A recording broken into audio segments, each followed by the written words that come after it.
are here today and I am talking to Zoe Bowles of Agar and Bowles Limited, and we are discussing women and parenting standards consultancy. Hello Zoe, how are you today?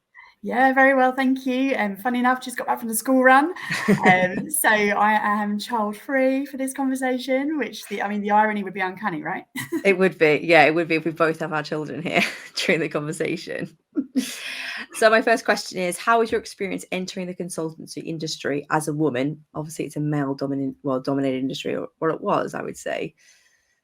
Yeah, definitely. And I think to a degree it still can be. As you know, consultancy with ISOs, it can be almost any industry that can get involved. But I work a lot in the manufacturing and construction industry, which in itself is also a male-dominated industry. So it's interesting. I can be the only female that my clients see from one visit to the next. Wow. So yeah, it's very male dominated, and I think you've got to be a very certain type of woman to be able to keep going in that industry.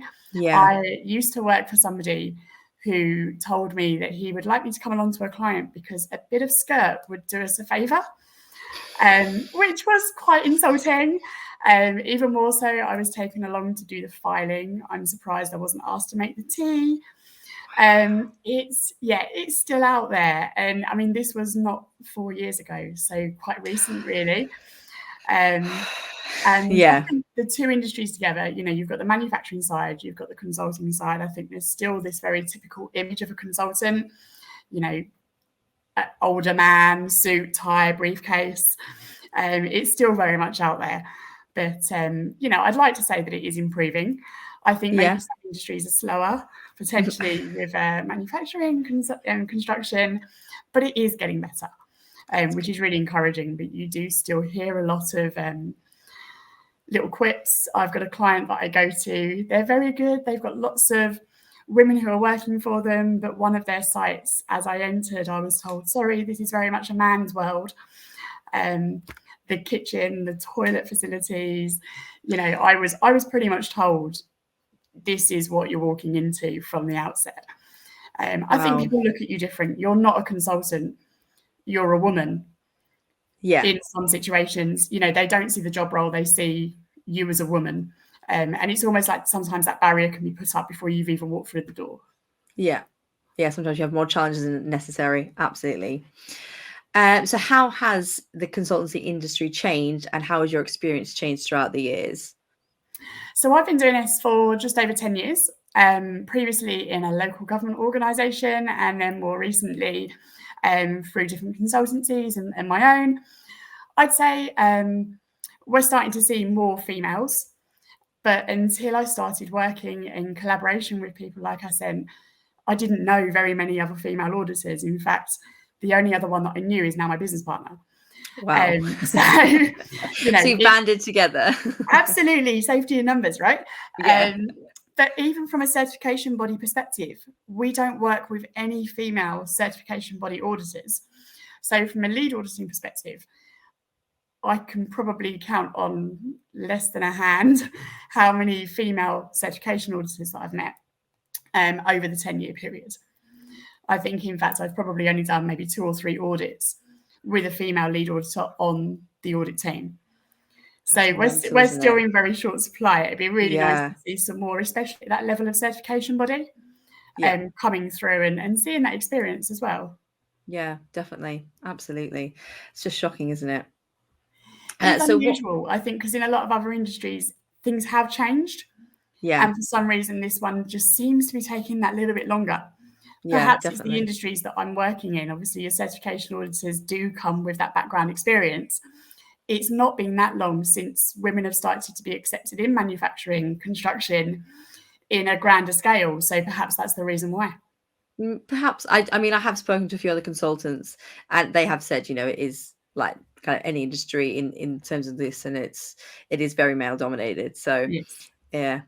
Very, very few women, unfortunately. So what challenge have you faced since being a mother and working as an ISO consultant? Oh, I would say it's different. Pre-pandemic, there would be a lot of frowns. What do you mean you're not going to get here till 9:30 in the morning because you've got to do a school run? I've had times when my children have been unwell at school. and I've had to go and pick them up early. And I think pre-pandemic, there was a lot more frowning going on around, your children come before your work. What's going on? And especially, I think, because being the female in that situation, I am, typically speaking, the primary parent for our kids. My husband's a shift worker in the London Fire Brigade, so it's difficult for him to down tools and go and pick the children up if he's on shift. It's not quite the same. But I think post-pandemic, things have changed. People are a lot more accepting that we have families and we have lives outside of our jobs. I think there's been a massive culture change there, where people don't see your family or your children as an inconvenience. They're just part of who you are. Yeah, I think so. I think for me, obviously the pandemic has been awful, but it has opened up so many more doors for myself, definitely. And having that sort of like more flexibility and sort of more open-mindedness has been amazing. So yeah, definitely. A little bit more forgiving when you're having a remote call session and maybe one of the children shouts in the background, and it's no longer frowned upon. People will actually ask questions. Have you got children? Because they've all had it now. That's why. It's because when we're all working from home, everyone's experiencing, they're like, oh, actually, it is just life, isn't it? It is. And people are human, and they're allowed to be human now. I think beforehand, you had to have two personas. There was the work you, and then there was the family you. And they should be separate. Whereas now I think there is more acceptance of that being blended. Yeah, definitely. So how has being a mother and working as an ISO consultant been a benefit? Huge. It's been really good. I can pick and choose where I go on a particular day. I can organise my longer distance clients for when my husband's around for school pickups. It's a really flexible position to be working in, really, because I can control my workload. If I'm planning correctly, I know that I can fit everything in. If I'm writing up a report at 10 o'clock at night, no one cares, because I don't need to engage with anybody else to finish up my write-up.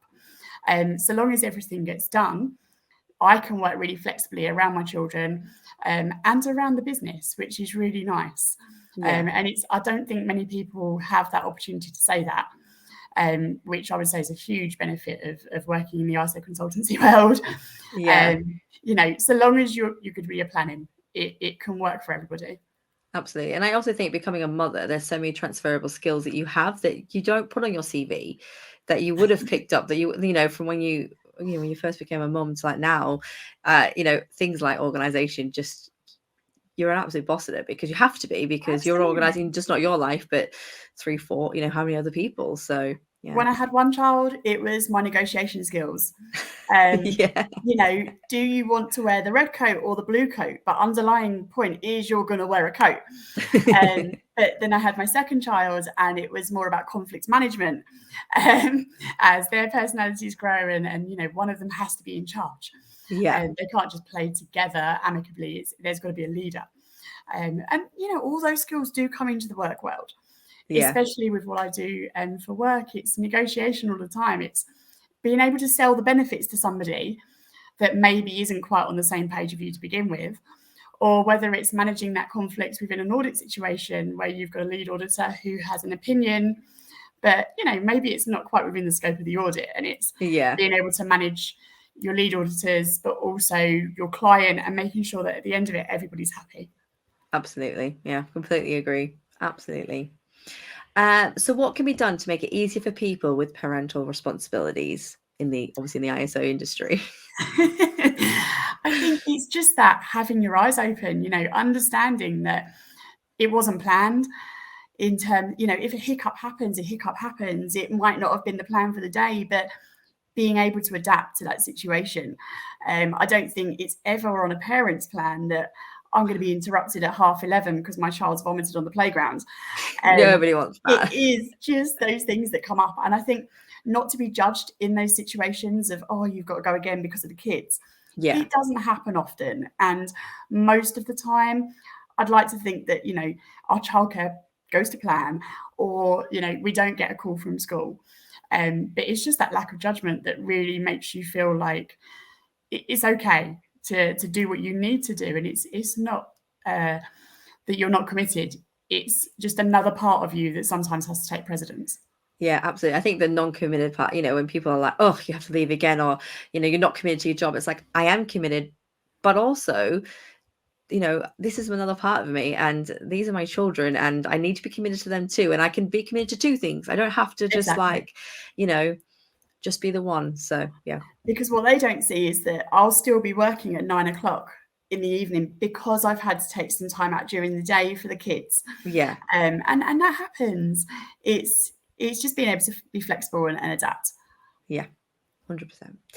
And final question, what advice would you give to others thinking about entering the consulting world, thinking about obviously mothers and women in general, or parents, I should say? I think having the ability not to take things personally is really important. Sometimes I'll get looked at, that's just your opinion. Like, my opinion doesn't matter in the situation. A lot of the clients that I work with, their top management are all men. And that's fine, but sitting there as the only female in that room, and sometimes telling them they need to make a change, because otherwise they're just not going to meet the requirements of the standard, is not always well received. And there are those that are very embracing of what you have to say. They actually value what you're there to do. But I think it's being able to handle rejection, and I think that goes for everybody. Not everyone's going to like what you say.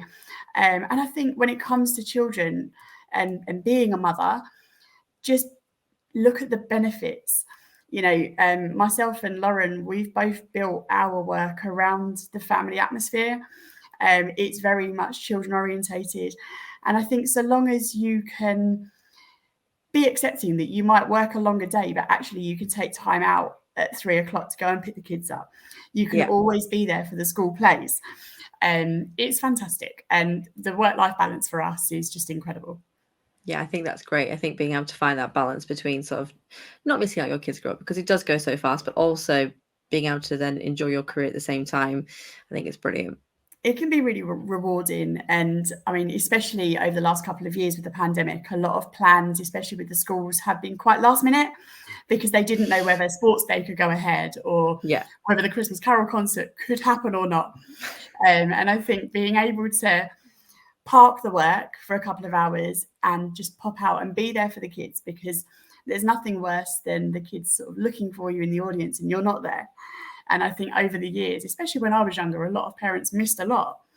And I think because the world has changed in regards to working and the attitude, remote working, blended working, I think it does allow a lot of working parents the flexibility to just be there more for their children, which can only have benefits.